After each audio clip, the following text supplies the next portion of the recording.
আসসালামু আলাইকুম। আজ আমাদের ক্লাস 3-এর বিষয় হল ইসম বা বিশেষ্য পরিচিতি। স্ক্রিনে আপনারা দেখতে পাচ্ছেন আজকের পাঠের মূল শিরোনাম ক্লাস 3 ইসম বিশেষ্য পরিচিতি। বিষয় শব্দ চেনার প্রথম ধাপ ইসমের জগৎ। আমাদের আজকের ক্লাসের মূল লক্ষ্য হল আরবি ব্যাকরণের জটিলতায় না গিয়ে সহজ কিছু চিহ্ন এবং লজিকের মাধ্যমে ইসম বা নাম চিনতে শেখা। চলুন প্রথমেই জেনে নিই 1. ইসম আল ইসম আসলে কি? মডিউলের তথ্য অনুযায়ী সহজ কথায় যে শব্দ দিয়ে কোনো কিছুর নাম বোঝায় তাকেই ইসম বলে। তবে মনে রাখবেন আরবি ভাষায় ইসমের পরিধি একটু বড়। এটি কেবল ব্যক্তি বা বস্তুর নাম নয়, আরও কিছু বিষয় কভার করে। শিক্ষক হিসেবে আমি যদি আপনাদের বুঝিয়ে বলি, আমরা ইংরেজিতে যাকে নাউন বলি, আরবি ব্যাকরণে ইসম বলতে তার চেয়েও বেশি কিছু বোঝানো হয়। এখন আপনারা স্ক্রিনে কিছু উদাহরণ দেখতে পাচ্ছেন যা আমাদের ইসম চিনতে সাহায্য করবে।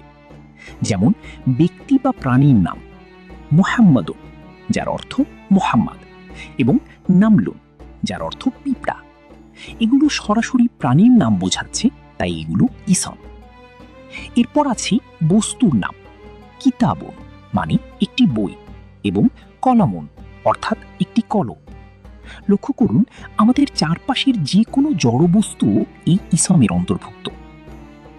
এরপর আসে জায়গার নাম, যেমন মক্কাকে আরবিতে বলা হয় মাক্কাতু, অথবা ঘরকে বলা হয় বাইতুন।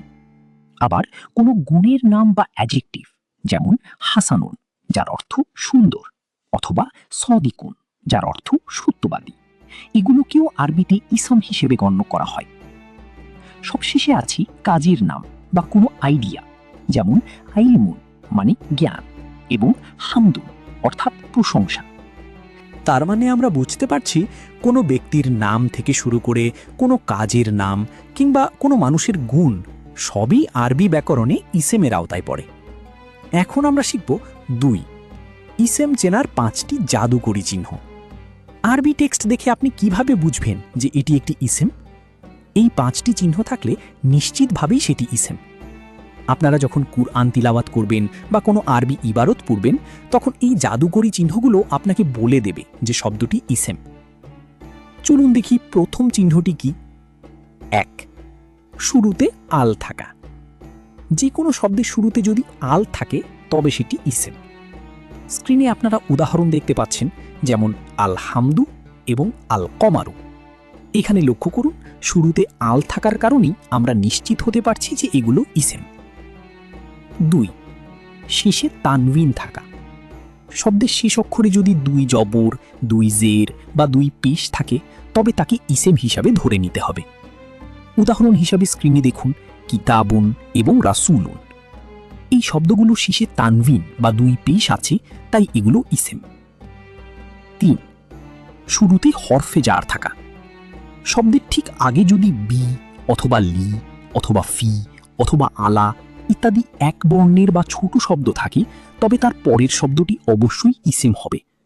যেমন স্ক্রিনে উদাহরণ দেওয়া আছে বিল্লাহি এবং ফি জান্নাতিন। এখানে আল্লাহ এবং জান্নাত শব্দ দুটির আগে হরফে জার এসেছে, তাই এগুলো ইসেমের অন্তর্ভুক্ত। 4. শেষে গোল তাব থাকা।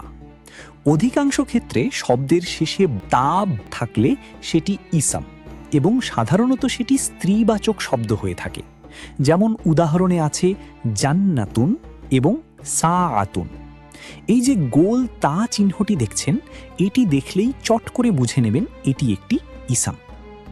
5. ডাক দেওয়া বা ইয়া থাকা।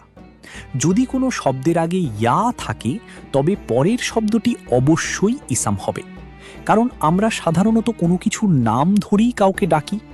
যেমন উদাহরণে আছে ইয়া আদামু এবং ইয়া জিবালু। এখানে আদম এবং পাহাড়কে সম্বোধন করা হচ্ছে, তাই এই শব্দগুলো ইসম। এই 5টি চিহ্ন যদি আপনারা ভালোভাবে মনে রাখতে পারেন, তবে আরবি ব্যাকরণের গভীরে না গিয়েও কুরআনের অসংখ্য শব্দ আপনারা ইসম হিসেবে চিনে ফেলতে পারবেন। এখন আমরা স্ক্রিনে দেওয়া উদাহরণগুলো লক্ষ্য করি এবং 3 নম্বর ক্লাসের জন্য কিছু প্র্যাকটিস সেট বা উদাহরণগুলো দেখে নিই। এই উদাহরণগুলো থেকে আমরা যা শিখলাম তা হাতে কলমে যাচাই করে নেব। প্রথমে স্ক্রিনে দেখুন লেখা আছে আল মসজিদু, যার অর্থ মসজিদ। এই শব্দটির শুরুতে আল আছে, তাই আমাদের নিয়ম অনুযায়ী এটি একটি ইসম। এরপর আছে কলামুন, যার অর্থ কলম। এখানে লক্ষ্য করলে দেখবেন শব্দের শেষে তানভিন বা দুই পেশ আছে, আর তানভিন থাকলেই সেটি নিশ্চিতভাবে ইসম। এরপরের শব্দটি হল মাদিনাতুন, যার অর্থ শহর। আপনারা নিশ্চয়ই দেখতে পাচ্ছেন যে এই শব্দের শেষে গোল তা বা তা মরবুতা আছে। এই চিহ্নটি আমাদের বলে দিচ্ছে যে এটি একটি ইসম। আবার আমরা যদি কুরআন তিলাওয়াতের সময় বিল হাক্কি শব্দটি দেখি, তবে খেয়াল করব যে এই শব্দের শুরুতে বি আছে। যেহেতু শুরুতে হরফে জার বা এই ছোট্ট বর্ণটি যুক্ত হয়েছে, তাই এটিও একটি ইসম। সব শেষে আছে আলিমু, যার অর্থ হল একজন জ্ঞানী ব্যক্তি। এটি একটি গুণ বা পরিচয় বোঝাচ্ছে।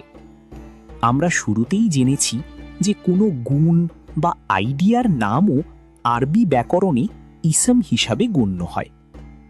তাই এই 5টি চিহ্ন আর উদাহরণের মাধ্যমে আশা করি আপনারা খুব সহজেই ইসম চেনার বিষয়টি আয়ত্ত করতে পেরেছেন।